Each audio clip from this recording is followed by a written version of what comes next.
Hello प्यारे बच्चों, कैसे हो सभी? तो बच्चों आज हम फिर से आ गए हैं अपने सेम चैप्टर में। हम लोग क्या पढ़ रहे थे? JCERT बोर्ड की हिस्ट्री की बुक पढ़ रहे थे और चैप्टर 1 क्या नाम था? कब, कहाँ और कैसे। तो इस चैप्टर की शुरुआत हमने पिछली वीडियो में ही कर ली थी और बहुत सारी चीज़ों को हमने समझ भी लिया था। आपसे रिक्वेस्ट रहेगी, आप प्लीज़ उस वीडियो को ज़रूर देखिएगा। उस वीडियो में इस चैप्टर का पूरा एक समरी मैंने बताया है। उसे सुनने के बाद आपको बहुत ही अच्छे से ये चैप्टर समझ में आएगा, कहीं कोई डाउट नहीं रहेगा। कब, कहाँ और कैसे इसका मतलब भी मैंने बहुत अच्छे से समझाया है। इस चैप्टर में क्या-क्या है वो सब भी मैंने बहुत अच्छे से समझाया है। फिर हमने स्टार्ट किया है इस चैप्टर को लाइन बाय लाइन पढ़ना। तो जिसमें हम यहाँ तक पिछली वीडियो में कर लिया था। आज से हम यहाँ से स्टार्ट करेंगे, ठीक है? आज लोग यात्राएँ क्यों करते हैं? यहाँ से आज की वीडियो की शुरुआत होगी और आज ही ये चैप्टर खत्म हो जाएगा, ठीक है? तो चलिए स्टार्ट करते हैं। एक सवाल से स्टार्ट है आज। आज लोग यात्राएँ क्यों करते हैं? बताइए आप यात्रा क्यों करते हैं? आपके पेरेंट्स यात्रा क्यों करते हैं? आपके रिलेटिव्स यात्रा क्यों करते हैं? आपका क्या रीज़न है यात्रा करने का वो आप कमेंट बॉक्स में लिखिए। क्या आप घूमने के लिए यात्रा करते हैं? रिलेटिव्स के यहाँ जाने के लिए यात्रा करते हैं? या आप काफ़ी एडवेंचरस हैं, नई-नई जगहों को देखना पसंद करते हैं इसलिए यात्रा करते हैं? तो आपका क्या रीज़न है वो आप फटाफट से लिख डालिएगा कमेंट बॉक्स में। चलिए आगे चलते हैं। एक बार फिर से मानचित्र 1 को देखो। पहाड़ियाँ, पर्वत और समुद्र इस उपमहाद्वीप की प्राकृतिक सीमा का निर्माण करते हैं। प्राकृतिक सीमा का मतलब बॉर्डर होता है, प्राकृतिक का मतलब नेचुरल होता है। तो नेचुरल बॉर्डर्स से हमारे पूरे भारत का बॉर्डर का निर्माण होता है। मानचित्र 1 को हम लोग देख लेते हैं और आपको एक रफ तरीके से मैं समझाती हूँ। ये है भारत का मैप, ठीक है? तो हमने अभी क्या पढ़ा कि नेचुरल बॉर्डर का निर्माण किया हुआ है पूरे भारत में, ठीक है? कैसे? आप नीचे वाला एरिया आप देख रहे हैं, हर तरफ पानी ही पानी है, तो पानी एक नेचुरल ही तो है, ठीक है? नेचुरल चीज़ ही है ना, ये कोई मैन मेड तो है नहीं। तो ये प्राकृतिक सीमा का निर्माण कर रहा है ना, यहाँ यहाँ पर ये जो बॉर्डर बन रहा है, किस चीज़ से बन रहा है? इसके इधर क्या है? पानी पानी है। इधर क्या है? बे ऑफ बंगाल है, इधर है अरेबियन सी, नीचे है इंडियन ओशियन, ठीक है? तो ये पूरा नेचुरल बॉर्डर एक तैयार हो रहा है। ऊपर की साइड आएँगे तो यहाँ पूरा हिमालयन रीजन है ना? यहाँ से लेके ऐसे करके इधर, उसके बाद ऐसे नीचे, है ना? तो ऊपर की तरफ किस चीज़ से बॉर्डर बन रहा है? हिमालय से। इधर आएँगे राजस्थान के साइड तो किस चीज़ से निर्माण, इधर हिमालय तो नहीं है, क्या है बताओ? डेज़र्ट है, थार डेज़र्ट, ठीक है? अब यहाँ गुजरात में पानी तो यहाँ भी है। आपसे एक सवाल है, गुजरात में भी एक डेज़र्ट है, सॉल्ट डेज़र्ट, ठीक है? उस डेज़र्ट को क्या बोलते हैं? ये मैं आपसे जानना चाहती हूँ। आप अगर जानते हैं तो फटाक से कमेंट कीजिए, नहीं जानते हैं तो गूगल सर्च करके मुझे बताइए, गुजरात में जो सॉल्ट डेज़र्ट है उसका ये नाम है, ठीक है?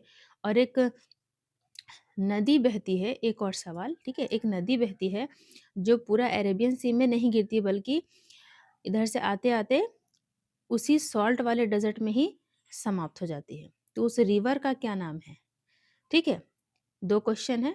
एक तो गुजरात में जो सॉल्ट डेज़र्ट है उस डेज़र्ट का क्या नाम है? जैसे इस राजस्थान में जो डेज़र्ट है उसका नाम है थार डेज़र्ट, है ना? उसी तरह गुजरात में जो सॉल्ट डेज़र्ट है उसका क्या नाम है? और ये एक न नदी जो आती है जो इसी सॉल्ट डेज़र्ट में आते-आते गायब हो जाती है, वो अरेबियन सी में नहीं गिर पाती। उसी सॉल्ट वाले डेज़र्ट में ही गायब हो जाती है। तो उस रिवर का क्या नाम है? ये 2 सवाल है, देखती हूँ कौन पहले जवाब देता है। कौन कितना सिंसियर है ये पता चलेगा कमेंट बॉक्स में। तो हमने अब ये देख लिया कि हमारे जो भारत का बॉर्डर है वो नेचुरल बॉर्डर से बना हुआ है ना? ऊपर हिमालय है, इधर डेज़र्ट है, इधर वाटर है। चलिए आगे बढ़ते हैं। आगे हम लोग आते हैं यहाँ। हालाँकि लोगों के लिए इन सीमाओं को पार करना आसान नहीं था।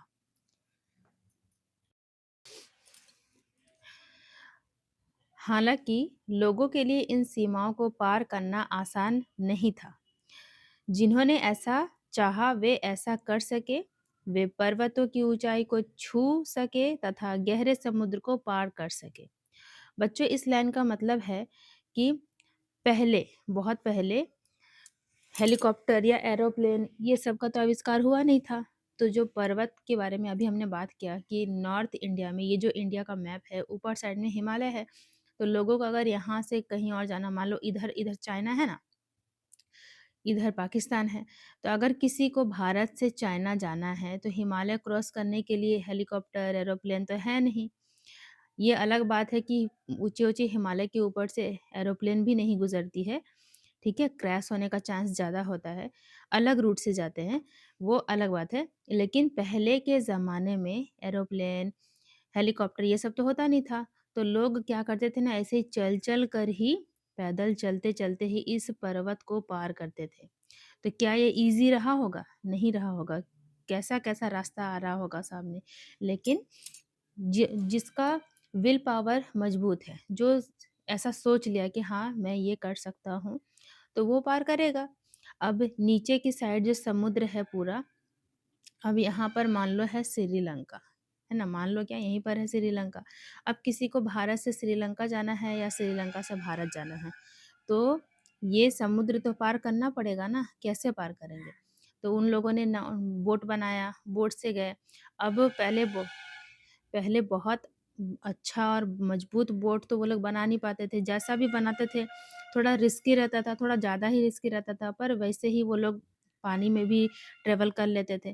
तो जो बहुत घटनाएँ भी होती होंगी, है ना? तो जो सोच लेता है कि मैं जाऊँगा ही, चाहे कुछ भी हो जाए, जिसका विल पावर मजबूत है, जो अपने आप को स्ट्रॉन्ग रख के काम करने लगता है, तो वो कर लेगा। अभी भी तो हम लोग, अगर आप चाहोगे कि नहीं मुझे एग्ज़ाम में बहुत अच्छा स्कोर करना है, तो मैं उतना मेहनत भी करूँगा या करूँगी। आप अगर सोच लोगे ना, तो कोई आपको पीछे कर ही नहीं सकता। चलिए चैप्टर में आते हैं।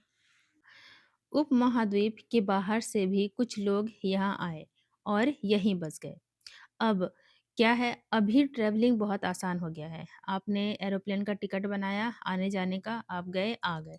लेकिन पहले क्या होता था, बहुत मुश्किल से एक जगह से दूसरी जगह जाना होता था। तो अगर एक जगह से दूसरी जगह कोई गया, तो वो तुरंत आने के लिए ना थोड़ा घबराएगा, सोचेगा अरे बाप रे! इतना मुश्किल रास्ता तय करके हम यहाँ पहुँचे हैं, दोबारा से जाना बड़ा मुश्किल होगा। तो बहुत लोग क्या करते थे ना, एक जगह से दूसरी जगह जाते थे और वहीं बस जाते थे। तो उसी तरह उपमहाद्वीप के बाहर से भी कुछ लोग यहाँ आए और यहीं बस गए। अब भारत भी बा आए होंगे बहुत से लोग इधर-उधर से, अरब से, चाइना से, श्रीलंका से, पाकिस्तान से, अफ़गानिस्तान से, जो सामने अगल-बगल के जो पड़ोसी देश हैं, उधर से भी लोग आते होंगे। तो इतना मुश्किल भरा रास्ता तय करने के बाद यहाँ आकर यहीं बस गए। और सिर्फ़ यही कारण नहीं होगा, हमारा भारत है ही इतना खूबसूरत, तो यहाँ की चीज़ें उन लोगों को पसंद आई होगी, इसलिए भी वो रह गए होंगे, है ना? रीज़न कई सारे हो सकते हैं। लोगों के इस आवागमन ने हमारी सांस्कृतिक परंपराओं को समृद्ध किया। अब लोग जो आ रहे थे भारत और बस जा रहे थे, या नहीं भी बस रहे थे तो आ रहे थे, या भारत से कहीं और जा रहे थे, तो इससे क्या हो रहा था? अब कल मैंने एक एग्ज़ाम्पल दिया था कि जैसे आप अगर नॉर्थ साइड में रहते हो, मैं साउथ साइड में रहती हूँ, तो भारत के अंदर ही नॉर्थ, साउथ दोनों जगह एक अलग ही कल्चर है ना? खाना-पीना भी अलग है, कल्चर, पूजा-पाठ भी अलग है, भारत के अंदर ही। तो सोचो, भारत के बाहर कोई दूसरा देश है और वहाँ दूसरे देश से भारत आएगा कोई, तो उसके लिए भारत कितना अलग लगेगा। या भारत से कोई दूसरा जाएगा अफ़गानिस्तान या पाकिस्तान या चाइना जाएगा, तो भारत के लोग के लिए वहाँ का कल्चर कितना अलग रहेगा, रहेगा ना। तो मान लो चाइना से कोई इंसान भारत आया, तो यहाँ आने के बाद यहाँ का पूरा कल्चर देखा उसने, खाना-पीना सब कुछ देखा। पर यहाँ रहते-रहते जब यहाँ की भाषा सीखने समझने लग जाएगा, तो यहाँ के लोगों को वो बताएगा कि नहीं कि हमारे चाइना में तो ऐसा-ऐसा होता है, हमारे चाइना में तो ये कल्चर है। फिर यहाँ का कल्चर भी वो देखेगा। तो इससे क्या हुआ कि इस आवागमन ने हमारी सांस्कृतिक परंपराओं को समृद्ध किया। हम लोगों ने क्या किया? सांस्कृतिक परंपराओं को और भी समृद्ध बना दिया। बनाया कि नहीं? वहाँ का कल्चर यहाँ इंट्रोड्यूस हुआ, यहाँ का कल्चर कहीं और इंट्रोड्यूस हुआ। मानचित्र 1, दक्षिण एशिया आधुनिक। अब मानचित्र 1 को देखना है आपको। और दक्षिण एशिया कौन-सा एरिया होगा बताइए? दक्षिण का मतलब मैंने क्या बताया था? नीचे का साइड। दक्षिण एशिया, अब आपको पता है कि भारत एशिया में ही आता है और एशिया में सिर्फ़ भारत नहीं है और भी कई सारे देश है इधर जितना भी है ना? इधर आपको म्यांमार और लाओस बहुत सारा कंट्री है जो इधर आपको देखने को मिलेगा, थाईलैंड वगैरह। तो इधर ये एरिया हुआ दक्षिण एशिया। अब दक्षिण एशिया में कौन-कौन सी कंट्रीज़ है एक बार हम यहाँ पढ़ लेते हैं। यहाँ देखिए दक्षिण एशिया में है आधुनिक भारत भारत अभी का जो भारत है, अब यहाँ आधुनिक भारत इसलिए लिखा है ना क्योंकि अभी भारत अलग है, पाकिस्तान अलग है, अफ़गानिस्तान अलग है, म्यांमार अलग है। लेकिन पहले जो भारत हुआ करता था ना, असल में उसमें भारत में ही पाकिस्तान, अफ़गानिस्तान, म्यांमार ये सब इंक्लूड था, अलग नहीं था। बाद में अलग हुए हैं पाकिस्तान, अफ़गानिस्तान, म्यांमार बाद में अलग हुए हैं। इसलिए यहाँ पे आधुनिक भारत लिखा है। तो दक्षिण एशिया में कौन-कौन से कंट्रीज़ आते हैं? आधुनिक भारत आता है, पाकिस्तान, बांग्लादेश, नेपाल, ये बांग्लादेश, पाकिस्तान ये सब नेपाल, भूटान ये सब एक ही था, भारत के अंदर ही था। बाद में अलग हुए।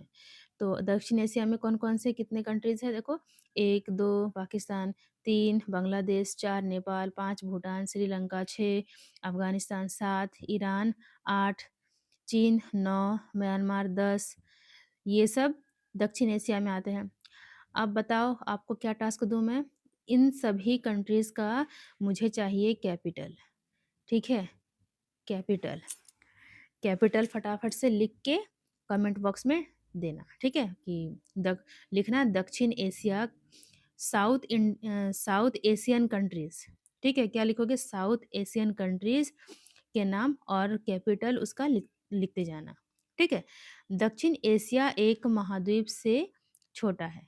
तो यहाँ पर बोला जा रहा है कि जो साउथ एशिया है, वो एक महाद्वीप से छोटा है।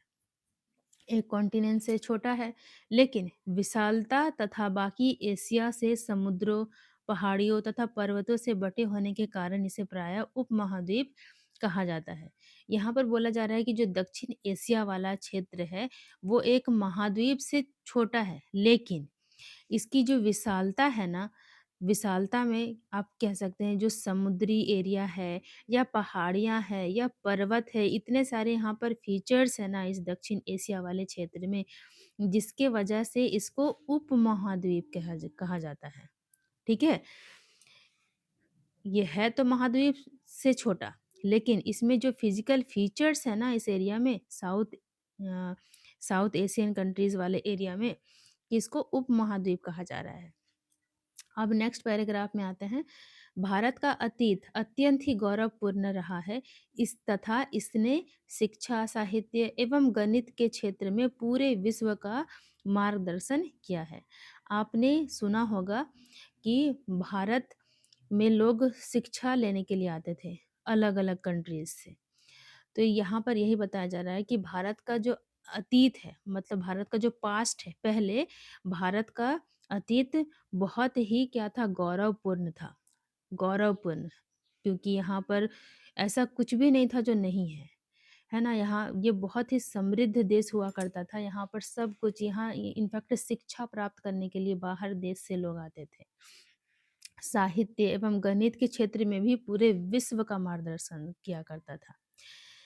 अतीत के अध्ययन से हमें पता चलता है कि प्राचीन भारत में सभ्यता एवं संस्कृति कैसे, कब और कहाँ विकसित हुई। तो अतीत के अध्ययन से हमें पता चलता है, मतलब सिंपल भाषा में हिस्ट्री को पढ़ने से पता चलता है कि प्राचीन भारत में, मतलब पहले भारत में सभ्यता एवं संस्कृति कब, कैसे और कहाँ विकसित हुई। तो इतना जो हमने अभी राम कहानी पढ़ा, उसी को यहाँ पर लिखा है।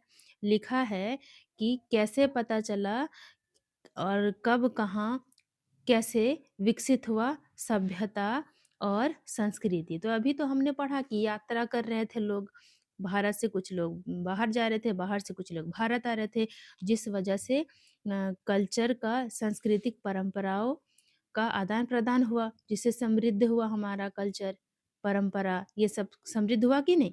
वही यहाँ तो पूछ रहा है, बोल रहा है कि अतीत के अध्ययन से हमें पता चलता है कि प्राचीन भारत में सभ्यता एवं संस्कृति कैसे, कब और कहाँ विकसित हुई। तो इसका जवाब आपको आपके पास नहीं है अब, है ना? हमें यह भी पता चलता है कि भारत का अतीत केंद्रीकरण तथा विकेंद्रीकरण की प्रवृत्तियों के बीच निरंतर संघर्ष की कहानी है तथा यहाँ अनेकता के बीच एकता की भावना प्रबल रही है।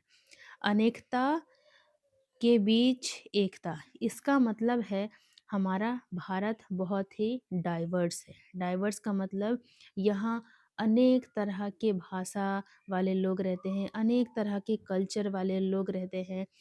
हमारे अभी जो मैंने सेम आपको एग्जांपल दूंगी, नॉर्थ इंडिया, साउथ इंडिया, इधर गुजरात के साइड का कल्चर अलग है, इधर ईस्ट के साइड का कल्चर अलग है ना। ईस्टर्न इंडिया की अलग ही कल्चर है, गुजरात साइड का अलग ही कल्चर है, राजस्थान का अलग ही।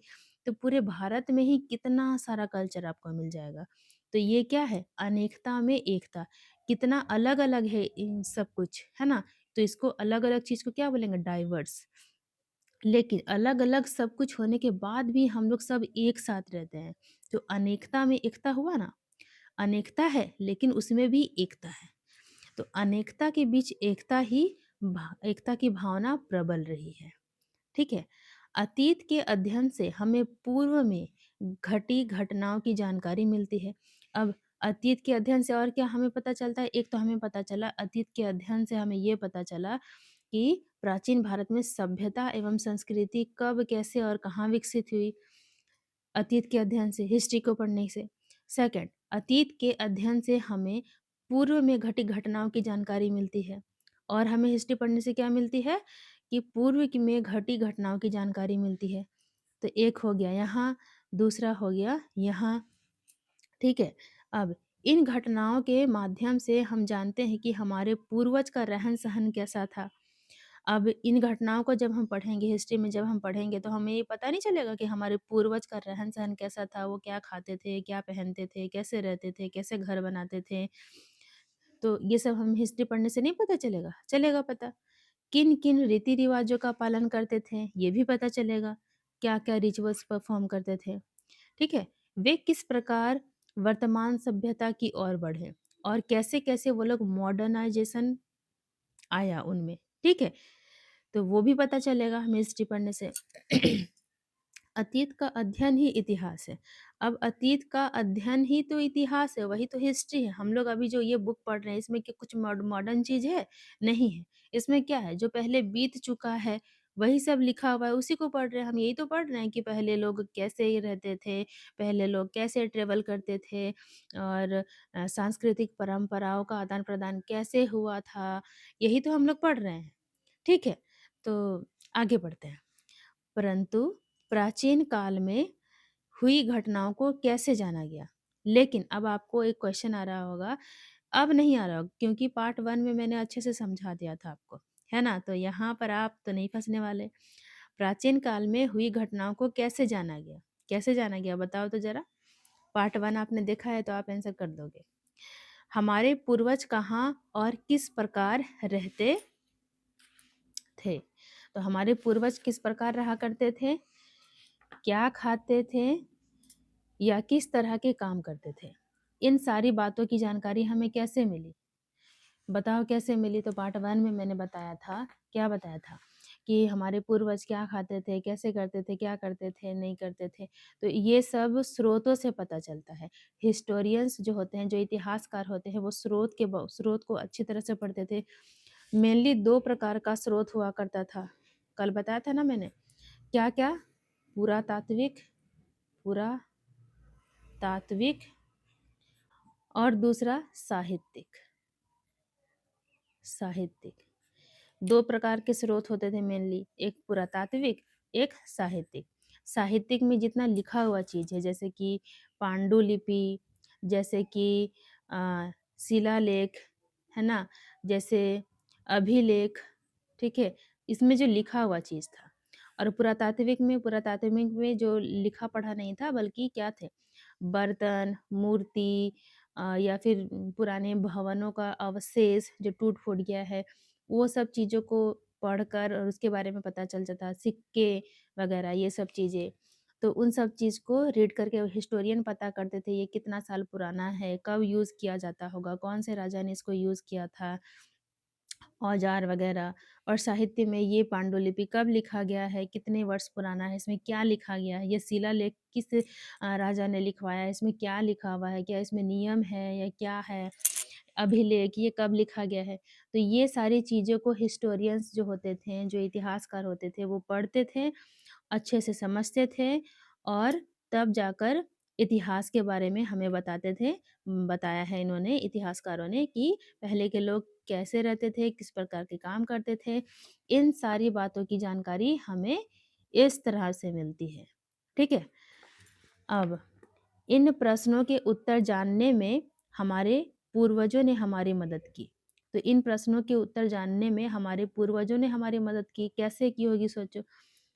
तो अगर वो पांडुलिपि नहीं लिखते, तो क्या हमें पता चलता? अगर वो शिलालेख नहीं लिखवाते, तो क्या हमें पता चलता? अगर वो सिक्के नहीं गड़वाते, भवन निर्माण नहीं करते, बर्तन का यूज़ नहीं करते, तो क्या हम बिना किसी सबूत के हम पता कर पाते? नहीं पता कर पाते। तो इस तरह से हमारे पूर्वजों ने हमारी मदद की कि नहीं? उन्होंने कुछ ऐसे साक्ष्य छोड़े, साक्ष्य में यही सब तो आएगा, बर्तन, सिक्का, भवन, पांडुलिपि, शिलालेख, अभिलेख यही तो है साक्ष्य, जिनसे हम अपने अतीत को जान सके हैं, है ना? इन सब के वजह से ही हम अपने अतीत को जान सके हैं। हिस्टोरियन इनकी स्टडी करने के बाद ही हिस्ट्री लिखी है, तब हम आज पढ़ रहे हैं हिस्ट्री और समझ रहे हैं। चलिए, अभ्यास 1 आ गया, इसमें है रिक्त स्थानों की पूर्ति करें। मुझे नहीं लगता है आप अटकेंगे, फटाफट से आंसर बोलिए। वीडियो पॉज़ कीजिए और फटाफट से खुद से करने का कोशिश करिए, बिना आंसर देखे। यहाँ उत्तर दिया हुआ है लेकिन आपको देखना नहीं है, आपको अच्छे बच्चे की तरह खुद से करना है। अतीत की जानकारी हमें डैश से भी मिलती है। तो अतीत की जानकारी हमें कैसे मिलती है? साहित्य, पुरातात्विक, ऐसे तो 2 होगा, यहाँ पर 1 लिखना है, जवाब में दिया है साहित्य। तो अतीत की जानकारी हमें साहित्य से भी मिलती है और पुरातात्विक स्रोतों से भी मिलती है, ठीक है? लेकिन 1 यहाँ लिखना है तो 1 आप लिख दीजिए। बहुत पहले क्या हुआ था, यह हमें डैश से पता चलता है। तो बहुत पहले क्या हुआ था वो पुरातत्व से पता चलता है। अब साहित्य से भी पुराना है पुरातत्व। साहित्य कब आया? जब लोग लिखना पढ़ना सब सीख गए तब साहित्य आया। लेकिन उससे भी पहले जब लोग आखेटक हुआ करते थे, आखेटक मतलब शिकारी हुआ करते थे, उनको खाना पकाना तक नहीं आता था, आग का आविष्कार तक नहीं हुआ था, तब भी तो लोग रह रहे थे ना। तो वो लोग पत्थरों से शिकार करते थे, पत्थर का औजार बनाते थे, शिकार करते थे। उनके पास बर्तन तक नहीं रहता था, घर घर तक नहीं रहता था, गुफाओं में रहते थे। तो वो सब पुरातात्विक स्रोत ही तो है, जो पत्थर का औजार, हड्डी का औजार बनाकर शिकार करना। तो बहुत पहले क्या हुआ था वो हम साहित्य से नहीं, पुरातत्व से पता चलेगा हमें। पुरातत्व और भी पुराना है, जब लोग लिखना पढ़ना नहीं सीखे थे। थर्ड, कई लाख वर्ष पहले से लोग डैश नदी के तट पर रहा करते थे। हमने चैप्टर में पढ़ा था कई लाख वर्ष पहले से लोग नर्मदा नदी के तट पर रहा करते थे।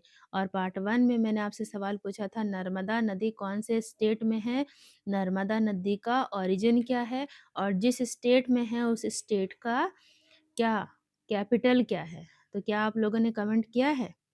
चैप्टर पढ़े होगे तो कमेंट करोगे, नहीं पढ़े होगे तो नहीं करोगे, है ना? तो अगर अभी पढ़ रहे हो तो अभी करो कमेंट, नर्मदा नदी कौन से स्टेट में है, उस स्टेट का कैपिटल क्या है, इसका ओरिजिन कहाँ है नर्मदा नदी का।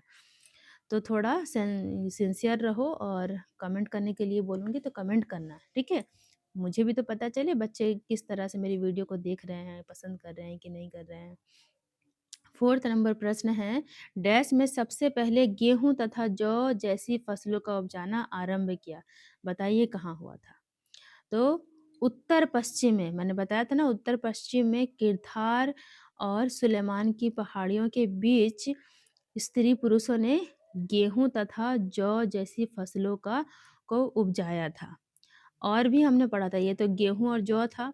बताइए चावल को कहाँ उपजाया गया था? तो हमने पढ़ा था, क्या पढ़ा था? विंध्या पर्वत के उत्तर भाग में चावल को सबसे पहले उपजाया गया था, है ना? प्रश्न 5, भारत का अतीत अत्यंत ही क्या है? गौरवपूर्ण रहा है। अभी हमने पढ़ा था लास्ट पैराग्राफ में। तो ये हो गया रिक्त स्थानों की पूर्ति करना। अब है उपरोक्त तथ्यों पर आधारित प्रश्न। अब हम लोगों ने जितना अभी तक पढ़ा उससे रिलेटेड क्वेश्चन है, क्या आप जवाब दे पाएंगे?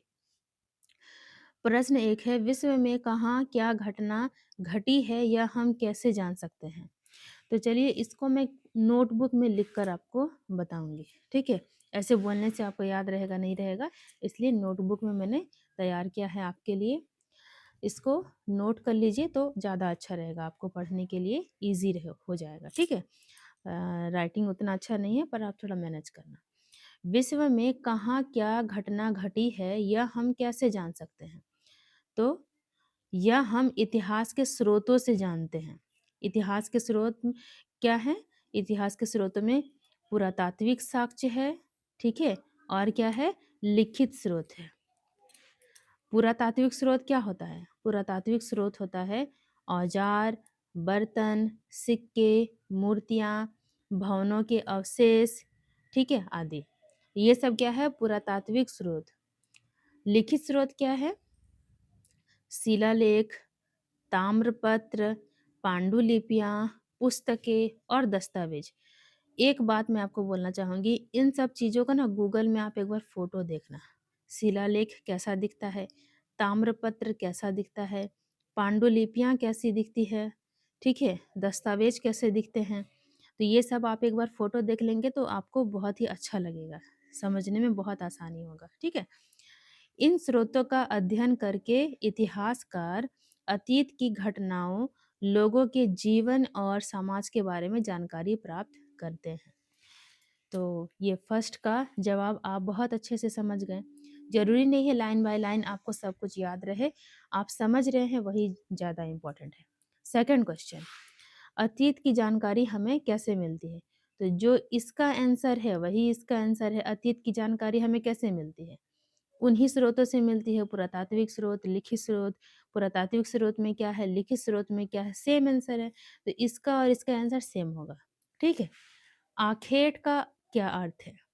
आखेट का अर्थ होता है शिकार करना, ठीक है? शिकार करना। आखेट का अर्थ क्या होता है? आखेट का अर्थ होता है शिकार करना, ठीक है? देखिए, अगर आपको इसको लिखना है तो आप जवाब में ऐसे लिख सकते हैं। आखेट का अर्थ है शिकार करना, ठीक? प्राचीन काल में लोग भोजन प्राप्त करने के लिए जानवरों का शिकार करते थे, इसे ही आखेट कहा जाता है। अब क्वेश्चन नंबर 4 क्या है? ये भी हो गया। क्वेश्चन नंबर 4 क्या है? अतीत में लोग आखेट क्यों करते थे? तो अतीत में लोग आखेट क्यों करते थे? क्यों करते थे शिकार? तो आपको लिखना है, इसलिए नोटबुक में फिर से दिखा रही हूँ। तो अतीत में लोग भोजन प्राप्त करने के लिए आखेट करते थे। उस समय खेती का विकास नहीं हुआ था, इसलिए लोग जानवरों का शिकार करके मांस खाते थे और अपनी आवश्यकताओं की पूर्ति करते थे, ठीक है? क्वेश्चन नंबर 5 आप देखिए बुक में लिखा है, अतीत में भेड़, बकरी, घोड़ा और गाय बैल जैसी पशु कहाँ रहते होंगे? तो अतीत में भेड़, बकरी, घोड़ा और गाय बैल जैसे पशु जंगलों में, घास के मैदानों में और खुले क्षेत्रों में रहते होंगे। अब वो लोग खुद अपने लिए घर नहीं बनाते थे तो क्या अपने जानवरों के लिए घर बनाएंगे? तो ऐसी जगहों पर रखते होंगे, जंगलों में, घास के मैदानों में, खुले क्षेत्रों में। बाद में जब लोगों ने पशुपालन शुरू किया तो ये पशु मनुष्यों के साथ रहने लगे होंगे, है ना? और गांव तथा बस्तियों के आसपास रखे जाने लगे होंगे। तो ये था 5th नंबर का जवाब। अब सवाल यहीं पे समाप्त होता है। आते हैं इतिहास का अध्ययन। अब आए हैं इतिहास के अध्ययन में। अब ध्यान से सुनिएगा, ठीक है? और समझने की कोशिश कीजिएगा। जहाँ पर आपको समझ में ना आए तो आप कमेंट बॉक्स आपके लिए एकदम ओपन है, आप बेझिझक सवाल करिएगा, ठीक है? उपलब्ध पांडुलिपि, अभिलेख तथा अवशेष जैसी सामग्री से प्राप्त जानकारी का क्रमबद्ध अध्ययन इतिहास कहलाता है। तो यहाँ पर बताया जा रहा है कि इतिहास क्या कहलाता है। तो इतिहास हम लोगों ने समझा कि इतिहासकार जो पांडुलिपि, अभिलेख, अवशेष, अवशेष मतलब होता है जैसे कोई भवन है, ठीक है? कोई एक भवन है, बहुत पहले बनाया गया था, लेकिन सालों-सालों बहुत सालों के बाद ये टूट-फूट गया। तो इसके टूटे-फूटे जो चीज़ है ना, उसी को बोलेंगे अवशेष। अगर कोई मिट्टी का घड़ा रहता होगा, वो टूट-फूट गया है। कई सालों वर्ष के बाद टूट गया है, तो इसके टूटे-फूटे जो चीज़ है, उसी को बोलेंगे अवशेष, ठीक है? तो इतिहासकार ने क्या किया, जो उपलब्ध पांडुलिपि है, अभिलेख है, अवशेष जैसी सामग्रियों से प्राप्त जानकारी को क्रमबद्ध अध्ययन का मतलब, मान लो ये जो भवन है, ये 100 साल पुराना है, मान लो, ठीक है? 100 साल पुराना है, और ये जो घड़ा है, ये 1000 साल पुराना है, ठीक? तो जब इतिहासकार इन दोनों अवशेषों को अच्छे से स्टडी करेंगे और उनको पता चलेगा कि अच्छा, ये जो घड़ा है, ये तो 1000 साल पुराना है, और ये जो भवन का अवशेष है, ये 100 साल पुराना है। तो ये जो घड़ा है, ये 1000 साल पुराना घड़ा है, और ये, तो इस तरह से क्रमबद्ध में इतिहासकारों ने बताया हमें कि ये जो घड़ा है, ये ज़्यादा पुराना है, ये भवन इसके बाद आया है। तो ये क्रमबद्ध अध्ययन को ही इतिहास कहते हैं, ठीक है? और ये किसने बताया हमें? इतिहासकारों ने बताया। इतिहास का अध्ययन करने वाला व्यक्ति इतिहासकार कहलाता है। जो इन सब चीज़ों की स्टडी करता है ना, उसे ही हिस्टोरियन कहते हैं, इतिहासकार कहते हैं। इतिहासकार अपने अध्ययन से अतीत की घटनाओं को क्रम कालक्रम में, मतलब क्रोनोलॉजी में, मतलब कौन सा कब आया, कौन सा कितने साल पुराना है, इसको बोलते हैं क्रोनोलॉजी, कालक्रम के अनुसार व्यवस्थित करता है। तो ये सब अरेंजमेंट किसका है? किसका काम है? इतिहासकार का। इतिहासकार इस सब चीज़ों को पढ़ते हैं, इकट्ठा करते हैं, और क्रोनोलॉजी में, कालक्रम में हमें बताते हैं कि ये इतने 1000 साल पुराना है, ये इतने 100 साल पुराना है, सब कुछ। ताड़पत्रों से बनी पांडुलिपि का एक पृष्ठ। अब मैं दिखाने जा रही हूँ ताम्रपत्र से बनी पांडुलिपि। पांडुलिपि के बारे में मैंने बताया था कि पत्तों पे या पेड़ की खालों पे जो हाथ से लिखा हुआ चीज़ होता था, वो होता है पांडुलिपि। तो ये है ताम्रपत्र में लिखा हुआ पांडुलिपि। ये पांडुलिपि है, पुराने समय में ऐसे ही पांडुलिपियाँ तैयार की जाती थी। यह पांडुलिपि लगभग 1000 वर्ष पहले लिखी गई थी। ये जो फोटो आप देख रहे हैं, ये 1000 साल पुरानी है। किताब बनने के लिए ताड़ के पत्तों को काटकर उनके अलग-अलग हिस्सों को एक साथ बांध दिया जाता था। तो ये चीज़ बनाने के लिए क्या करते थे? ताड़ के पत्तों को काट कर उनके अलग-अलग हिस्सों को एक साथ बांध दिया जाता था, और वो बन गया उनका बुक। अब उस पे लिखते थे। भुर्ज पेड़ की छाल से बनी ऐसी ही एक पांडुलिपि को तुम यहाँ देख सकते हो। तो ये जो है, ये क्या है? भुर्ज पेड़ की छाल है से बनी एक ऐसी ही पांडुलिपि को तुम यहाँ देख सकते हो। तो छाल हो किसी भुर्ज पेड़ की, या ताम्रपत्र हो, मतलब कुल मिलाकर हाथों से लिखते थे उन पत्तों पे, उन खालों पे, और उनको इकट्ठा करके रखते थे, ठीक है? तो इसी को बोलते हैं पांडुलिपि। अंग्रेजी में पांडुलिपि के लिए प्रयुक्त होने वाला मैन्युस्क्रिप्ट शब्द लैटिन शब्द मेनू, जिसका अर्थ है हाथ से, निकला है। ये जो पांडुलिपि है, ठीक है? पांडुलिपि, इसको इंग्लिश में बोलते हैं मैन्युस्क्रिप्ट। मैन्युस्क्रिप्ट, ठीक है? मैन्युस्क्रिप्ट बोलते हैं। अभी जो मेनू है ना, मेनू शब्द का अर्थ है, मेनू शब्द का अर्थ है हाथ, ठीक है? मेनू शब्द का अर्थ है हाथ, और स्क्रिप्ट का मतलब है लिखना, हाथ से लिखना, ठीक? आगे बढ़ते हैं। अतीत के बारे में हमने कैसे जाना? बार-बार एक ही सवाल पूछ-पूछ कर बच्चों को बस परेशान कर रहे हैं। अतीत के बारे में हमने कैसे जाना? हिस्टोरियन ने भाई बताया हमें, भाई कितनी बार पूछोगे एक ही सवाल। अब बच्चे को डरा देते हैं बस। प्राचीन काल में हमारे देश में राजनीतिक इतिहास लिखने की परंपरा नहीं थी।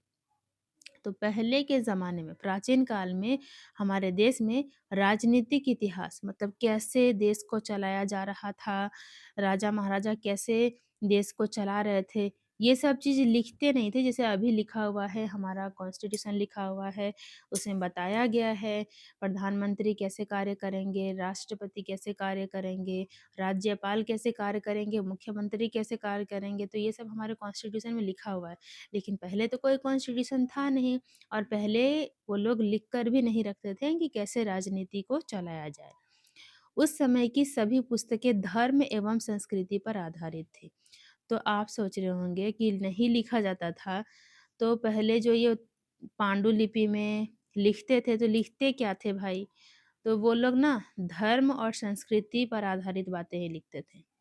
राजनीतिक से उनको कोई मतलब नहीं था, मतलब था, चलता था राजनीतिक, लेकिन लिख कर नहीं रखते थे। लिखते क्या थे? लिखते थे सिर्फ़ धर्म और संस्कृति के बारे में लिखते थे। कालांतर में राजनीतिक इतिहास लेखन की कला विकसित हुई।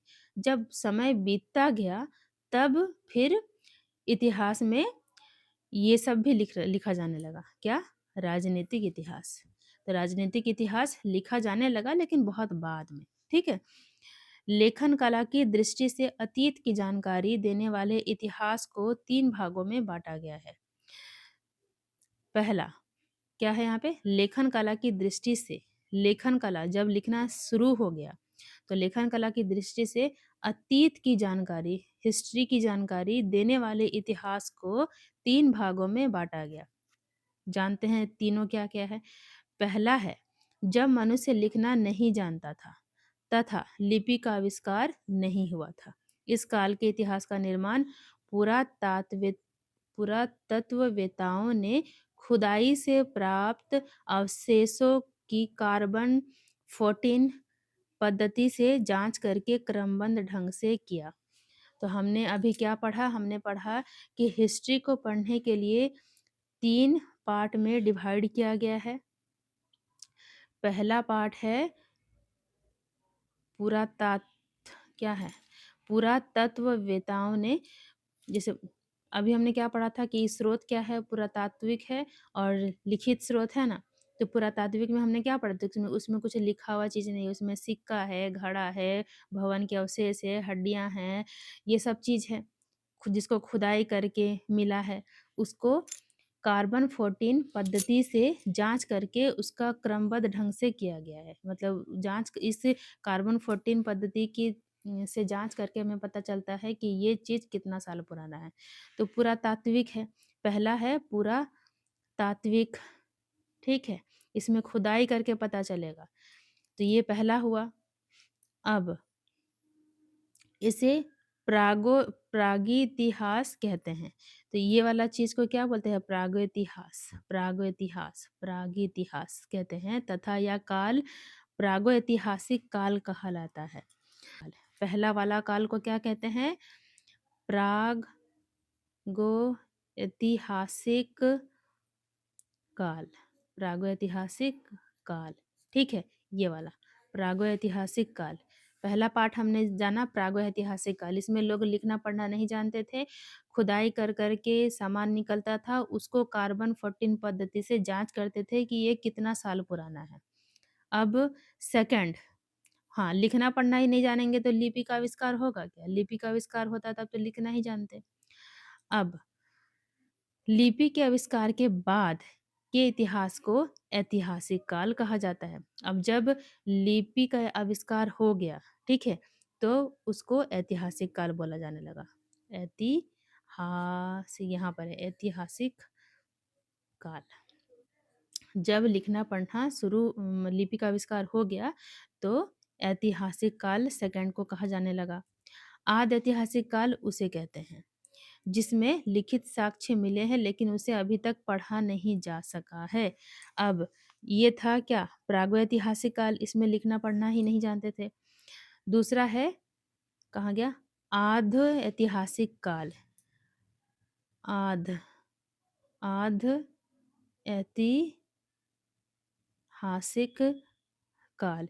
इसमें लिखा गया है, लेकिन पढ़ नहीं पाइएगा आप। छोटे बच्चे को पेन पकड़ा देंगे, वो ऐसा लिखेगा कि आप पढ़ पाएँगे? नहीं पढ़ पाएँगे, बिल्कुल वही हाल था आदि ऐतिहासिक काल में।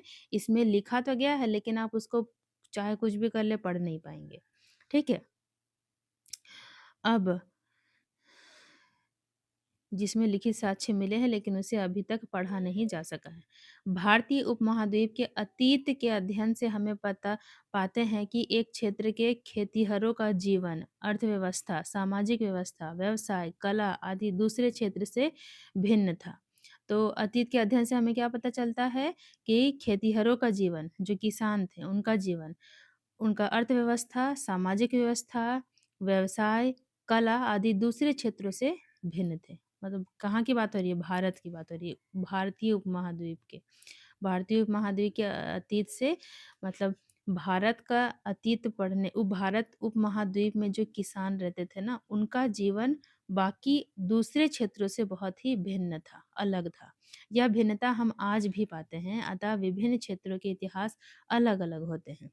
अब आज आज भी आप देख सकेंगे कि किसानों का जीवन सबसे डिफरेंट है। एक बिज़नेसमैन का जीवन देखिए और किसान का जीवन देखिए, ज़मीन-आसमान का फ़र्क है। अब विभिन्न क्षेत्रों के इतिहास अलग-अलग होते हैं। अब अफ़गानिस्तान के इतिहास में कुछ और बात लिखा होगा, चाइना के इतिहास में कुछ और बात लिखा होगा, ठीक है? इतिहास के संबंध में विद्वानों ने विभिन्न मत है। तो हिस्ट्री के बारे में जो विद्वान थे, उनका सबका अपना-अपना मत होगा। कोई बोलेगा नहीं यही सही है, दूसरा विद्वान बोलेगा नहीं, नहीं मेरा वाला सही है, तीसरा विद्वान बोलेगा मेरा वाला बात सही है। तो ये तो रहेगा ही विभिन्न मत, ठीक है? कई विद्वान मानते हैं कि इतिहास यूनानी शब्द लोरोप्ला लोरोप्ला से लिया गया है, जिसका अर्थ है सीखना। तो कई सारे विद्वान यही मानते हैं कि जो इतिहास यूनानी शब्द लोरोप्ला से लिया गया है, जिसका मतलब है सीखना। कई अन्य विद्वानों का मानना है कि यह जर्मन शब्द है। तो कोई मानते हैं ये यूनानी शब्द है, कोई मान रहा है ये जर्मन शब्द है। यूनानी शब्द क्या है? लोरोप्ला। जर्मन शब्द है जेस्चिटे से लिया गया है, जिसका अर्थ है घटित होना। ठीक है? अधिकांश विद्वान मानते हैं कि इतिहास यूनानी शब्द हिस्टोरिया से लिया गया है, लेकिन मैक्सिमम इतिहासकार क्या मान रहे हैं कि ये यूनानी शब्द हिस्टोरिया से लिया गया है। इस शब्द का प्रयोग सर्वप्रथम हेरोडोटस हेरोडोटस ने किया था। आपको यही लाइन याद रखना है। क्या याद रखना है कि हिस्ट्री का जो शब्द है ये यूनानी शब्द है, हिस्टोरिया से लिया गया है, ठीक है? और इसका सर्वप्रथम प्रयोग किसने किया था? हेरोडोटस ने किया था। हेरोडोटस ने किया था। हेरोडोटस को इतिहास का जनक भी कहा जाता है। तो ये 3 लाइन आपके लिए इम्पोर्टेंट है, इसको आपको याद रखना है। इतिहास का जनक कौन है? हेरोडोटस, ठीक है? उसके अनुसार इतिहास का अर्थ जानना या ज्ञात होना है। ठीक है? हिस्टोरिया से लिया गया है। इतिहास शब्द को हेरोडोटस ने सबसे पहले यूज़ किया। हेरोडोटस को इतिहास का जनक कहते हैं और इसका मीनिंग होता है जानना या ज्ञात होना। ठीक है? आगे चलते हैं।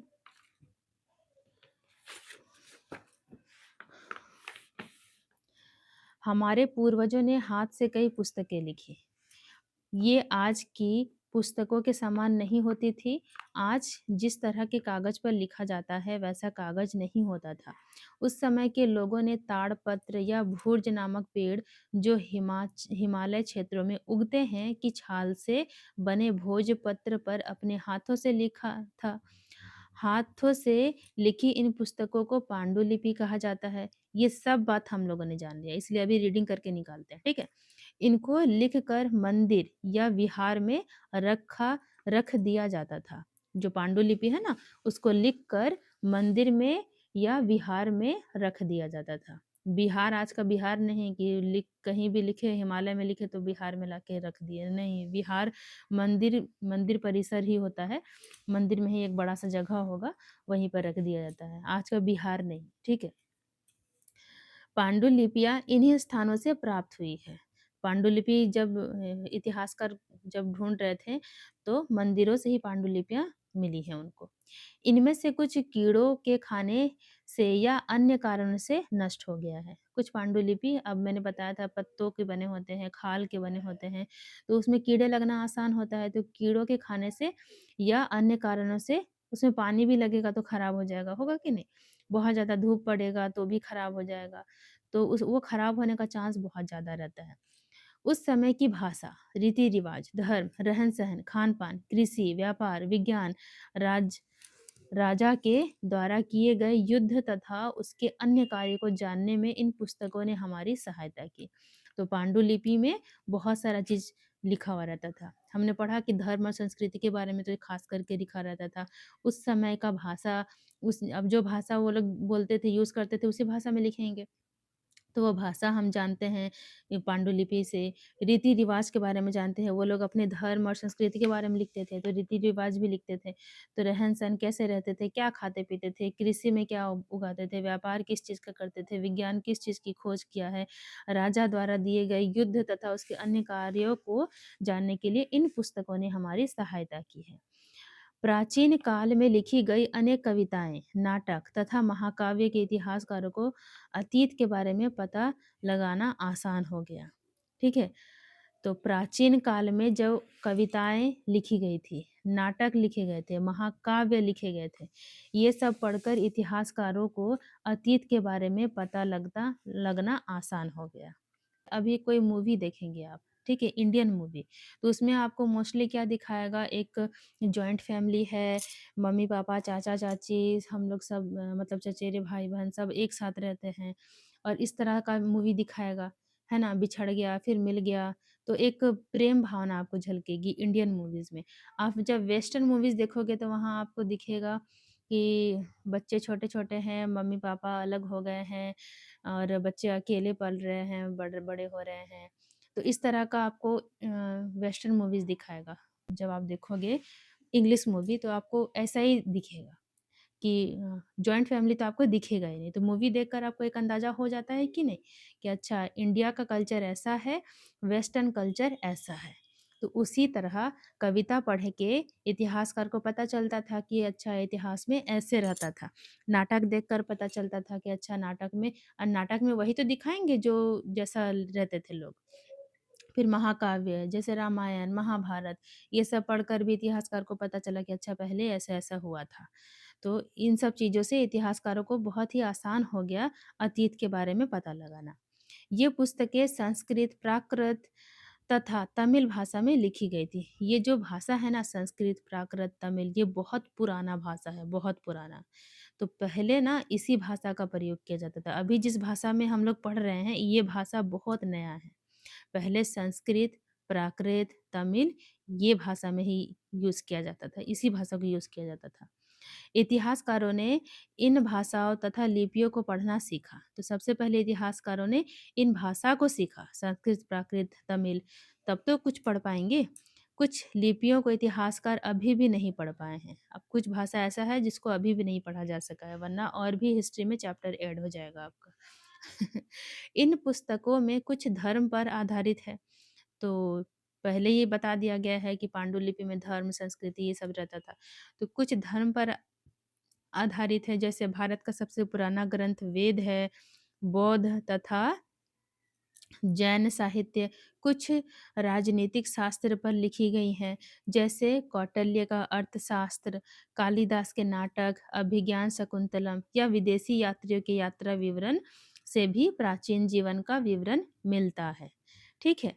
तो ये सब जानकारी मिलता है हमें। क्या-क्या जानकारी है? भारत का सबसे पुराना ग्रंथ कौन-सा है? वेद। क्वेश्चन आएगा तो आपको करना होगा वेद, बौद्ध, जैन, ठीक है? कौटिल्य का अर्थशास्त्र है, जो राजनीतिक शास्त्र है, ठीक है? कालिदास का नाटक है, कौन-सा नाटक है? अभिज्ञान शाकुंतलम। और विदेशी विदेशी लोग जब भारत आते थे, तो वो लोग भी कुछ-कुछ लिखते थे, डायरी लिखते थे। तो डायरी लिखते थे, उस डायरी में भी पता चलता था, वो लोग डायरी में क्या लिखेंगे? उस समय क्या हो रहा है, क्या नहीं, वही सब लिखेंगे।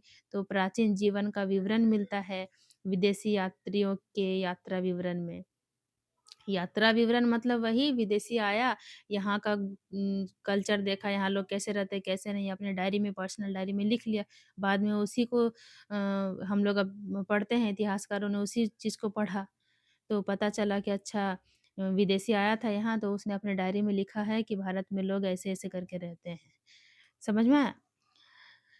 अब कई पुस्तकें विज्ञान एवं व्याकरण पर भी लिखी गई थी। अब कुछ-कुछ व्याकरण भी लिखा गया था, विज्ञान भी लिखा गया था कुछ-कुछ बुक में। सब लोग तो यही सब नहीं लिखेगा, कौन कैसे रहता है, तो कुछ-कुछ पढ़ा-लिखा जो थोड़ा और एक्स्ट्रा करना चाहता था, उन लोगों ने विज्ञान एवं व्याकरण भी लिखा।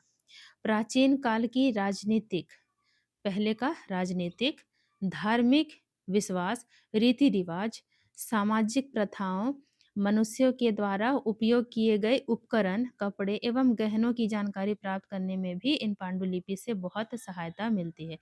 वही पांडुलिपि पढ़कर सब कुछ पता चलता है, ठीक है? वो एक ही बात को बार-बार, बार-बार अलग पैराग्राफ में लिख रहा है। अभिलेख द्वारा अतीत की जानकारी, अब पांडुलिपि के बारे में इतना जो राम कहानी हमने पढ़ा सब पांडुलिपि के बारे में था कि पांडुलिपि पढ़कर ही हमें ये सब पता चला धर्म, रीति-रिवाज, रहन-सहन पहले का। अब हम जानेंगे अभिलेख के बारे में, ठीक है? अभिलेख द्वारा अतीत की जानकारी, क्या मिलता है अभिलेख से हमें? अभिलेख का अर्थ सबसे पहले समझ लीजिए अभिलेख का अर्थ होता है पत्थर अथवा सख्त तथा कठोर धातु। तो अभिलेख का मतलब होता है पत्थर या फिर कोई सख्त चीज़, ठीक? कठोर धातु की सतह पर लिखी गई बातें। पत्थर पर अगर कुछ खोद कर लिख देंगे तो वो अभिलेख कहला जाएगा। या कोई सख्त चीज़ है, कोई धातु है, लोहे पर लिख देंगे सख्त चीज़ पर तो वो भी अभिलेख हो जाएगा। ठीक है? अभिलेख द्वारा अतीत के बारे में पता लगाना एक अन्य तरीका था, जिसे इतिहासकारों ने अपनाया। अच्छा, अभी हमने पढ़ा था पहले कि अवशेष को हम लोग कैसे पढ़ रहे थे, कैसे इतिहासकार पढ़ रहे थे? तो कार्बन 14 पद्धति से, ठीक है? कार्बन 14 पद्धति से किस बारे में पता चलता था? अवशेषों का पता चलता था, उसका क्रोनोलॉजी पता चलता था कि ये कितना पुराना है। और अभिलेख को जो पढ़ेंगे, अभिलेख को किस तरह से पढ़ेंगे, यह पता लगाना एक अन्य तरीका था, जिसे इतिहासकारों ने अपनाया है। प्राचीन काल के राजाओं ने अभिलेख द्वारा अपने विशिष्ट कार्य तथा युद्ध अभियान की जानकारी दी है। तो अभिलेख में पूरा रीति-रिवाज, सकाल, संस्कृति वगैरह नहीं लिखते थे। ये राजा-महाराजा लिखवाते थे अभिलेख और उसमें अपने युद्ध अभियान की जानकारी देते थे। पहले के राजा-महाराजा युद्ध ही न करते थे, काम नौकरी तो था नहीं, युद्ध करते थे। तो वो अपने युद्ध अभियान की जानकारी देते थे कि हमने यहाँ पे जीत हासिल की, हमने यहाँ पे इस समय में युद्ध किया, वो हड़प लिया, यहाँ लूट लिया या फिर जो भी उनको लिखना रहता था वो अभिलेख में लिखवाते थे। ठीक है? अब इन्होंने बड़े-बड़े पत्थर, चट्टान या स्तंभ पर अपनी उपलब्धियों को लिखवाया था। तो अभिलेख में वही सब लिखवाते थे राजा-महाराजा कि हमने यहाँ पे जीत हासिल की, ये की। वही सब लिखवाते थे अपनी मतलब बड़ाई, ठीक है? बड़ाई कह लो। तो अपने बारे में बड़ाई खूब लिखवा लेते थे अभिलेख में। घर या मंदिर की दीवारों पर या समाधियों पर भी उस समय के विवरण उत्कीर्ण मिलते हैं। तो मंदिर में भी लिखवा लेते थे, दीवारों पे भी लिखवा लेते थे, समाधि कोई मरता है, समाधि बनाते थे तो उसपे भी बहुत कुछ लिखवा देते थे। कभी-कभी राजा-रानी के साथ अन्य लोगों ने भी अपने कार्य को अंकित करवाया था। अब राजा-रानी तो करवाते ही थे, कोई नॉर्मल व्यक्ति भी अपने कुछ-कुछ लिखवा लेता था कहीं-कहीं। ठीक है? कहाँ गया? कहीं-कहीं राजा या अन्य प्रभावशाली व्यक्ति भी अपने आदेशों को आम लोगों तक पहुँचाने के लिए अभिलेख का सहारा लेते थे। वही सेम बात, उदाहरण के लिए पराया शासक लड़ाइयों में अर्जित विजयों का लेखा-जोखा रखते थे। वही सेम बात कि यहाँ पे जीता, वहाँ पे जीता, क्या नहीं, वही लेखा-जोखा लिखवा देते थे अभिलेख में। अंकित किए गए आदेशों को लोग आकर पढ़ते थे तथा उनका पालन करते थे। कोई-कोई रूल्स वगैरह भी लिखवा देते थे, ठीक है? पहले व्हाट्सएप, फेसबुक तो था नहीं कि कुछ वायरल करना है तो कर दे ट्विटर पे। तो ट्विटर तो था नहीं, तो ट्विटर के जगह पे क्या था? अभिलेख था। अभिलेख में लिखवा देते थे राजा-महाराजा कि कल से ये चीज़ सबको फ़ॉलो करना है, तो सब लोग फ़ॉलो करते थे, वही अभिलेख पढ़ के। अभिलेख पांडुलिपि की तरह जल्दी नष्ट नहीं होते। पांडुलिपि याद कीजिए पत्तों पे, पेड़ की खाल पे लिखा रहता था हाथ से, तो वो कीड़ा खा लग सकता है, पानी लग के खराब हो सकता है, धूप लग के खराब हो सकता है। लेकिन अभिलेख तो ऐसा नहीं है, वो तो सख्त चीज़ पे खुदवा के लिखाया गया है, तो वो खराब नहीं होगा। अधिक सुरक्षित रहने के कारण ये अभिलेख अतीत को जानने में उत्तम साधन है। तो ये तो जल्दी खराब नहीं होगा, तो ये इतिहासकारों को ये इसको पढ़ने में ज़्यादा आसानी होगा, इसको समझने में, क्योंकि ये जल्दी खराब नहीं होगा, ठीक है? इन अभिलेखों से हम राजाओं के नाम, उनके राज्य, प्रमुख तिथियाँ, उस समय की भाषा, साहित्य को जान सके हैं। ठीक है, अभिलेख में जो लिखा रहता है तो कौन-सी भाषा से लिखा है तो उस भाषा के बारे में जानेंगे। कौन राजा वो चीज़ लिखवाया है तो वो उस राजा के बारे में जानेंगे। अब जो जहाँ पे जीतते हैं, जहाँ के रहने वाले हैं वो सब भी लिखवाते थे, तिथि लिखवाते थे, डेट लिखवाते थे, तो सब कुछ पता चलेगा अभिलेख से। ठीक है? पुरातत्व मतलब कुल मिलाकर एक ही बात को बार-बार अलग-अलग पैराग्राफ में लिखा है ताकि बच्चे इतना बड़ा चैप्टर देखें और डर जाएँ। आप डरिएगा नहीं, ठीक है? यहाँ देखते हैं नेक्स्ट पैराग्राफ। पुरातत्व द्वारा अतीत की जानकारी। अब पुरातत्व अभी हमने कितना बार पढ़ा पुरातत्व? ऐसा चीज़ जो लिखा पढ़ा लिखने पढ़ने वाला ना हो बल्कि अवशेष हो। सिक्का वगैरह, भवन के अवशेष, बर्तन, हड्डी ये सब चीज़। तो पुरातत्व द्वारा अतीत की जानकारी क्या है? प्राचीन काल में कई प्रकार की ईंट की इमारतें, चित्र, मूर्तियाँ, हथियार, औजार, बर्तन, आभूषण तथा सिक्के बनाए जाते थे। देखिए, एक ही बात को बार-बार, बार-बार, ये सारी वस्तुएँ अधिकतर मिट्टी के नीचे दबी हुई है। कुछ लोगों ने इनकी खुदाई की और इनका अध्ययन किया। अध्ययन के द्वारा इन लोगों ने अतीत में बनी इन वस्तुओं की जानकारी प्राप्त की है। इस तरह के अध्ययन को पुरातत्व विज्ञान कहा जाता है तथा इसका अध्ययन करने वाले को पुरातात्विद कहा जाता है। यहाँ पर याद करने वाला बस यही चीज़ है, बाकी चीज़ तो हम लोग 10 बार से भी ज़्यादा पढ़ लिए, है ना? तो पुरातात्विक चीज़ को जो अध्ययन करते हैं जैसे हिस्ट्री का जो हिस्ट्री लिखा है उनको क्या बोलते हैं हिस्टोरियन इतिहासकार। तो वैसे ही जो पुरातात्विक चीज़ों का अध्ययन करते हैं उनको बोलते हैं पुरातात्विद, पुरातत्वविद। बस यही चीज़ याद करना है आपको, बाकी सब आप समझ गए हैं, है ना? पुरातत्विदों ने जानवर, पशु-पक्षी की हड्डियों को देखकर यह पता लगाया कि उस काल में लोग किस प्रकार का भोजन करते थे। अब मुर्गा खा के फेंक देंगे हड्डी, तो कोई देख के जानेगा नहीं कि अच्छा मुर्गा खाता है इस घर में लोग ज़्यादा। मटन खा के हड्डी फेंकेंगे तो लोग देखेगा तो बोलेगा कि अरे! इस घर में तो मटन बहुत खाता है। मछली खा के काँटा फेंकेंगे तो लोग बोलेगा इस घर में मछली डेली बनता है। उसी तरह पहले जो चीज़ का हड्डी ज़्यादा मिला है जिस जानवर का, तो वो उससे पता नहीं लगा लेगा अच्छा प्राचीन काल में पक्षी को ज़्यादा खाते थे ये लोग। वही चीज़ है, ठीक है? प्राचीन काल में कई तरह के सिक्के खुदाई में प्राप्त हुए हैं। सीसा, तांबा, कांसा, सोना तथा चांदी से उस समय के लोग सिक्के बनाते थे। ठीक। इन सिक्कों के अध्ययन से पुरातत्वविदों ने शासक के शासनकाल, उसके समय के सामाजिक तथा आर्थिक स्थिति की जानकारी प्राप्त की है। पुरातात्विद पुरातत्वविदों ने कौन है पुरातत्वविद? जो पुरातात्विक स्रोतों का अध्ययन करते हैं। तो पुरातत्वविदों ने शासक के शासनकाल, उसके समय के सामाजिक तथा आर्थिक स्थिति की जानकारी प्राप्त की है इन सिक्कों से। जो सीसा का सिक्का बनाया है उसका कैसा सामाजिक समाज होगा, आर्थिक स्थिति उसकी कैसी होगी, तांबा का जिसने बनाया, कांसा का जिसमें बनाया, जो सोना का सिक्का बनाएगा तो इसका मतलब यही है कि वो बहुत ज़्यादा अमीर राजा था, है ना? चलो। तांबा का जो बनाया, जो वो उतना धनी नहीं रहा होगा। अब तांबा का बना दिया है तो कोई भी लोहार तांबा का सिक्का अपना बना के घूमेगा, है ना? तो ऐसा तो इन सब चीज़ों को पढ़कर पुरातात्विविदों ने शासक के मतलब उस समय जो शासक था, जो शासन कर रहा था, जो राजा-महाराजा था, उसका शासन काल के बारे में, कौन समय में शासन कर रहा था, समाज कैसा था उस समय, आर्थिक स्थिति क्या थी उस राजा की उस समय। तो ये सब चीज़ पता चलेगा। सिक्कों से यह भी पता लगाया जा सकता है कि अतीत में भारत किन देशों से व्यापार करता था। कैसे बताओ? अब मान लो भारत में शीशा का सिक्का बनता था। अब यही शीशा का सिक्का कुछ-कुछ मिलेगा हम लोगों को अफ़गानिस्तान में। तो पता नहीं चलेगा कि अफ़गानिस्तान से यहाँ पे व्यापार हुआ है। अब आप बोलोगे कि अच्छा वहाँ भी शीशा का सिक्का मिला, यहाँ भी शीशा का मिला, तो कैसे पता चलेगा कि ये सिक्का है कहाँ का?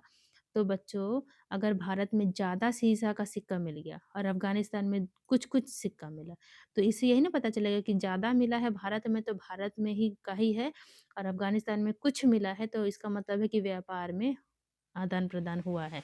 तो कुछ सिक्का अफ़गानिस्तान गया है मतलब कुछ सिक्का वहाँ पे व्यापार के ज़रिए गया है। ठीक है? अब अब कहाँ थे हम लोग? विदेश के कई सिक्के भारत में पाए गए हैं। अब विदेश का कुछ-कुछ सिक्का भारत में पाया जाएगा और विदेश में ज़्यादा पाया जाएगा। तो हम लोग बोलेंगे ना कि अच्छा व्यापार के ज़रिए ही भारत आया है ये सिक्का। इसी तरह भारतीय सिक्के विदेश से प्राप्त हुए हैं। ठीक है? क्या आप बता सकते हैं? तो इससे ये पता चला ना कि व्यापार होता था पहले। सिक्कों से पता चला कि व्यापार होता था पहले। ठीक है? क्या आप बता सकते हैं कि कठोर सतह पर लेख लिखवाने के क्या लाभ थे? अभी तो हमने पढ़ा भाई कि कठोर सतह पर जिसको आप अभिलेख बोलते हैं, उसमें लिखवाने का क्या लाभ है? यही लाभ है कि वो जल्दी नष्ट नहीं होगा, है ना? ऐसा करवाने में क्या-क्या कठिनाइयाँ आती होगी? अब मान लीजिए आपको नोटबुक में लिखना है, पेंसिल उठाया आपने फटाफट से लिख दिया। पत्तों पे भी आपने फटाफट से लिख लिया। लेकिन आपको सख्त चीज़ पे लिखना है, पत्थर पे लिखना है तो छेनी, हथौड़ी सब चाहिए। ठोकेंगे, पीटेंगे तब तो लिखेंगे। बहुत बार लिखते-लिखते पत्थर ज़्यादा टूट के गिर जाता होगा। कितना तकलीफ आता होगा। तो ये सारी कठिनाइयाँ आती होंगी। ठीक? आसानी से नहीं लिखा जाता होगा। इसके अतिरिक्त अन्य कई वस्तुएँ अतीत में बनी और प्रयोग में लाई गई थी। तो सिक्कों के अलावा अभिलेख के अलावा, पांडुलिपि के अलावा और भी बहुत सारा चीज़ बना हुआ था और प्रयोग में लाया जाता था।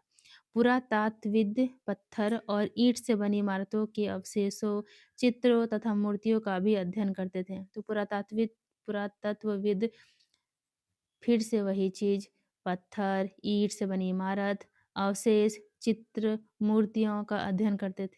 फिर से कितना बार बता रहा है देखो एक ही लाइन को। अब भी आप नहीं समझेंगे क्या? जब हम कुछ लिखते हैं तब हम किसी लिपि का प्रयोग करते हैं। हम अगर कुछ लिख रहे हैं, मेरा नाम क्या है? मेरा नाम क्या है? तो ये जो हम लोग लिख रहे हैं अक्षर यही तो है लिपि। तो कुछ जब हम कुछ लिखते हैं तब हम किसी लिपि का प्रयोग करते हैं। बताओ हिंदी जिस लिपि में लिखा जाता है उस लिपि का क्या नाम है? बताओ क्या नाम है? देवनागरी नागरी लिपि। ठीक है? कमेंट में बोलो किसको पहले से पता था और कौन अभी जाना। कहाँ गया? लिपियाँ अक्षरों अथवा संकेतों से बनी होती हैं। जब हम कुछ बोलते हैं अथवा पढ़ते हैं तब हम एक भाषा का प्रयोग करते हैं। ठीक है, अभी हम लोग हिंदी भाषा में पढ़ रहे हैं। पांडुलिपियों, अभिलेखों तथा पुरातत्व से ज्ञात जानकारियों के लिए इतिहासकार प्रायः स्रोत शब्द का प्रयोग करते हैं। आपको पांडुलिपि समझ में आ गया है, अभिलेख समझ में आ गया है, पुरातत्व समझ में आ गया है। ठीक है, से ज्ञात जानकारियों के लिए इतिहासकार प्रायः स्रोत शब्द का प्रयोग करते हैं। हाँ, ये सब स्रोत ही तो है। पांडुलिपि, अभिलेख, पुरातत्व, इतिहासकार के लिए स्रोत ही तो है। इन्हीं को पढ़ के तो इतिहास के बारे में पता चला है उनको। इतिहासकार उन्हें कहते हैं जो अतीत का अध्ययन करते हैं। पूरा रामायण खत्म हो गया और पूछेगा कि कैसे बोला जाता है? राम सीता राम की कौन है? वही चीज़ है। इतना कुछ पढ़ने के बाद यहाँ पर बता रहा है इतिहासकार उन्हें कहते हैं जो अतीत का अध्ययन करते हैं। बताइए, वेरी फनी। स्रोतों की सहायता से हम धीरे-धीरे अतीत का पुनर्निर्माण करते हैं। तो स्रोतों की सहायता से हम धीरे-धीरे अतीत का पुनर्निर्माण करते हैं। अब पहले जो घटना घट चुकी है, उसका जो स्रोत है, उसको इतिहासकार पता करते हैं और दोबारा से इतिहास को हमारे सामने रख देते हैं। पुनर्निर्माण करते हैं कि देखिए पहले-पहले ये ऐसा हुआ था, पहले के लोग ये करते थे, उसके बाद जो लोग आए वो ऐसे करते थे। तो एक पुनर्निर्माण ही हुआ स्रोत की जानकारी इकट्ठा करके। ठीक है? अब अतः इतिहासकार तथा पुरातात्विद उन जासूसों की तरह है जो इन सभी स्रोतों का प्रयोग सुराग के रूप में कर अतीत को जानने का प्रयास करते हैं। तो अतः इतिहासकार और पुरातात्विद उन जासूस अब इतिहासकार हुआ या पुरातात्विद हुआ, ये लोग जासूस की तरह ही तो सब कुछ पढ़ते हैं।